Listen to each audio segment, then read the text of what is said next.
Assalamu alaikum warahmatullahi wabarakatuh. Dhammaantiin waan idin wada salaamay salaan kadib. Maanta waxaan rabaa inaan ila share gareeyo a recipe that's so easy and delicious. Since guriga aan ila share gareynay this recipe waxa is the most delicious chicken wings you can ever have. It's crunchy, it's spicy, it's just so sweet, and it's just like it has every element that you might need from chicken wings. It's just that good. And why am I sharing this with you? Because and you're trying to impress them. You're trying to show them what you got.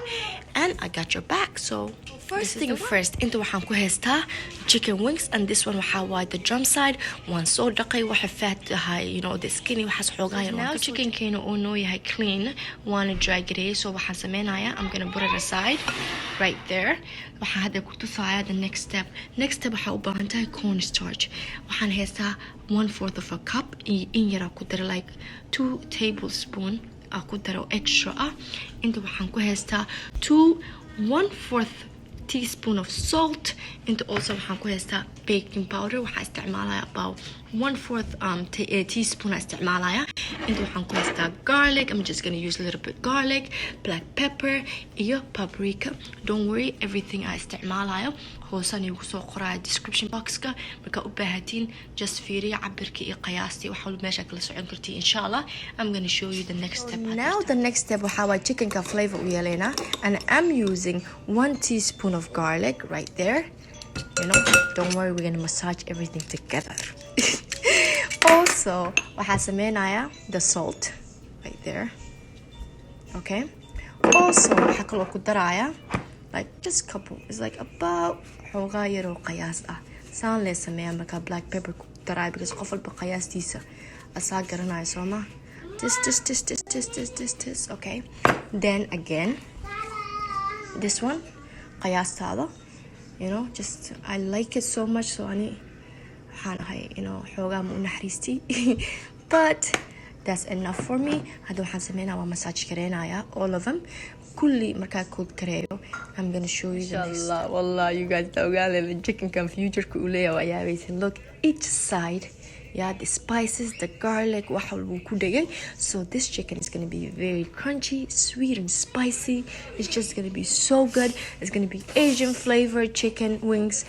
Amazing. I cannot wait for you guys to see it. The next step I need to say inshallah ila socda, you know, ila socda ila jooga. Waxa doontii sameeya at this point. If you haven't subscribed already, you know, go for it. Maxasugo saad ani waxaan ahay qof neceb alaab badan inay dhaqdo markay jikada soo gasho, and I know some of my friends are too. So I will show you ways that you can avoid saxan kale inaad qasaarisid and, you know, make your life a little bit easier. I'll show you how I'm gonna make that happen, okay? So chicken wings waa haysana. Waxaan noo soo haray the cornstarch iyo baking powder. Alaabta kale waa iska xareeyay because ma u baahni, you know, mesh area waxa rabaa inay clean ahaato. Also, how are we gonna make this happen? I have a plastic bag. Do you see that? Boom. Waxa walba intaa ku shubaaya. Simple. Waa kaas. Baking powder ka ku daraya after this. The cornstarch waa kana bacdiga ku shubay. Waxaan yari soo cusbaa ku daraa oo micno lahayn fariisuul Also waxaan sameynaya because I want each bite inay lahaato flavor. Black pepper in yaris oo micno lahayn asana. Also waan ii sheegay soo maaha the baking powder qaadadan oo kale oo hal xaba Yeah, because I want chicken ka mashallah crunchy ka sii dhigaa marka baking powder wax walba afraagarinis xoogaa yar oo baking powder ku dar. That's the secret, and wax walba isku qasaya right now. After that, chicken ki oo inta noo ku jiro saxanka aan ku soo gadinaya. I'll show you inshallah so they know. Isticmaalaya waxa waa about 1.5 pound camal waay because bacd waxa ku jirta 3 pound. Waan soo kala haafeeyay halahana haysta. So right there oo ku wada shubaya ale. That's it. Saxanka hadda maxaa sameynaa bacda qabanaa sida baniinka camal ma garanaysaa eerta ku jirto. Yeah? uluxaya midda wax walibo ya each side chicken ka waxay noqonaysaa coat gareynaysaa. After that, yeah, markaa furtid bacda tara. Do you see that? Do you see that? Each side, yeah, adoo isku wareerinin waa kana waa perfect dosaan lay dhehaysaa, and you have each side wax walibo yeah difacana usoo kala bixina banaanka markaa keenani tusaya each side waa ku gareysan tahay bacda hadhow waa ka bixinaa iska tuureysaa you don't even have to wash anything except saxankaas saliida dabka waan soo saartay alxamdulilah waa sugayaa inta xoogaa ii kululaanayso but look at the chicken you guys waa fry gareynayna also waxaan sameynaa double fried because I want chicken keyga inay ahaato crunchy the whole time because once hal mar fry gareysid or all the sauce and waxaas ku shubtid you know way jilceysaa but marka double fried samaysid that's the secret you guys it's gonna always stay crunchy the whole time ilaa laga dhameeyo chickenka saaran lahay waan diyaarsaday saliideeda is ready so hadda waxaan sameynayaa chickenka waa kana you guys you see it saan la dhahaa because accesska or the cornstarch inaa ka qaadaa rabaa because maybe inay ii wada you know iraacdo so waa kan tartiib kiskisna u faraagaray hal mar ha ku wada shubin because you don't want saliid inay kaa qabowdo markay saliida kaa qabowdana chickenkaaga si fiican ma u karaayo so also medium ka dhiga 5 ka dhigay so yeah bistay xoogaa way weyntaa I think kulli wada qaadaya but taxadira sameynaya so we're gonna fry it till it's golden brown and then oh yeah ku sheego way wada qaaday wala hal xabba soo haray kaliya waa kana inta waxaan fry gareynaa about 7 minutes hadda waa ka bixinaya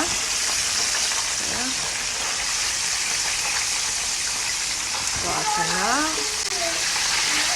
dan malaada ku ciinaa saliida insha Allah ila socda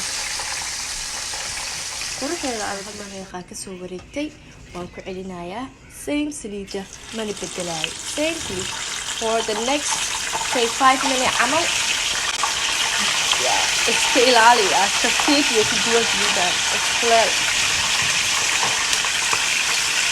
you guys the hard part will not so dhammaad which was frying the chicken and right now waxaan soo haray the most delicious part which means we are so close to eating that chicken cannot wait but let me show you how to make the sauce and after I show you how to make the sauce waxba ka walwalin cabirkii wax walbo always waan soo qoraya the description box la fiiri wax walbo arkaysaa iduu ilaahay haysta the skillet the sauce ku sameysanayo insha Allah inta waxaan ku darayaa like qaada amal oo corn syrup halkaas xab iska dheh also waxaan ku darayaa sriracha yeah in yaris because I like waxaan yaris spicy corn syrup and sriracha waxaan ku darayaa 1/3 of soy sauce after that waxaan ku sii darayaa ketchup like laba qaad iska dheh oo ketchup or tablespoon of ketchup Allah is enough also my favorite thing in the world Dijon mustard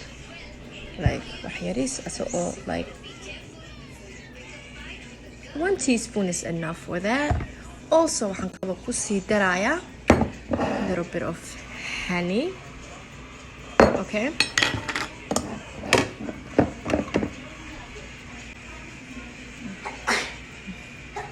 yarahmakallah so a little bit of honey. There's only 2 things missing, which is afro. The sweet and chili. I put 1/3 of the sweet and chili sauce. Also, I can daraya teriyaki sauce, just a little bit.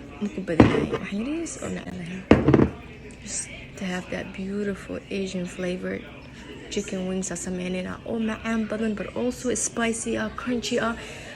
Add ahead, just basically not your normal basic chicken wings. Yeah, I got you. I'm only left with my sauce. So mix then I'm gonna cook it down for like 3 to 4 minutes. Then chicken kina koro kushwena inshallah. So let's do that right now, okay? Inshallah kana our sauce will so karoya waxaa rabaa inay noqoto xoogaa yaris thick inay noqoto rawaano hadhow jirka chicken si fiican inuu u gasho marawi ayuu bibiya inaa isticmaalo. I'm gonna cook it down for the next 3 to 4 minutes. Markaas is arki doonaa you guys. I'll show you how beautiful it's gonna turn out.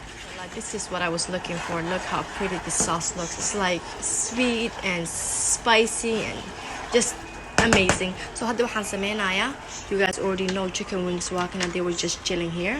So I'm just gonna put all of them in there and just coat them with the sauce and just make them look pretty and tasty. And inshallah when I'm done with this, yeah, waxaa waa sheekada waxaa bilaabanaysa marka la cunaayo.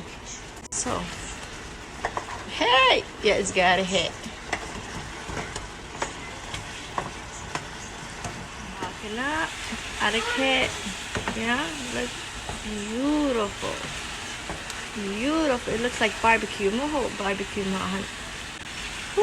Actually, you guys, look how pretty it looks. It's good amate. Now it's time just to dip in a because I'm not trying to burn my sauce since it has sugar and stuff.